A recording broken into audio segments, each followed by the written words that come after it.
আছেন আমার কথা শুনতেছেন, আমাদেরকে আপনাদের প্রতিপক্ষ সবসময় ভাববেন না। আপনাদেরকে একটা নসিহত করে যাই, উপদেশ দিয়ে যাই, কল্যাণকামিতা করে যাই। সেটা হলো এই, আপনাদের অনেক ভুল আছে, এটা তো মানেন। ভুল ত্রুটি সবার থাকে, আমাদেরও ভুল আছে। আপনাদের সবচেয়ে বড় ভুল বিগত 50 বছর ধরে যে ভুলটা আপনারা করে আসছেন, আশা করি এইবারের এই হোঁচট খাওয়ার পরে একটু হুঁশ আপনাদের ফিরবে, আপনারা সেই ভুলটা সংশোধন করার চেষ্টা করবেন।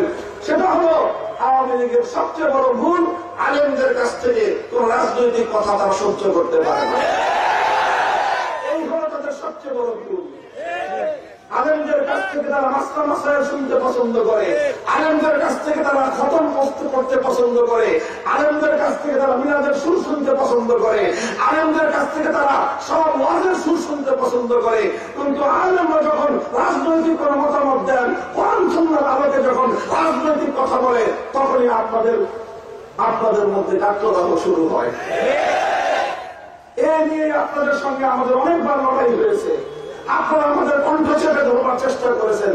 কিন্তু আমি তো শুরুতেই বলেছি, আপনারা যেরকম এক সরকারের এক দলের দল করেন, আমরা আরেকজনের দল করি।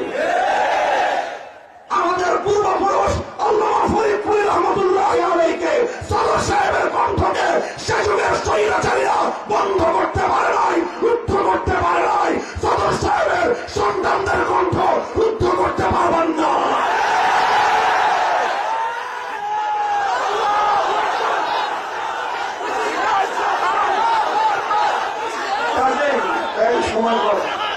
কাজেই আমার এই কথাটা যদি আপনাদের কাছে ভালো মনে হয়, যে না এই কথাটা একটা ভালো পরামর্শ দিছে, আগামী দিনে আবার হয়তো আপনারা রাজনীতিতে পুনর্বাসিত হবেন, তাহলে এই ভুলটা সংশোধন করে আসছেন।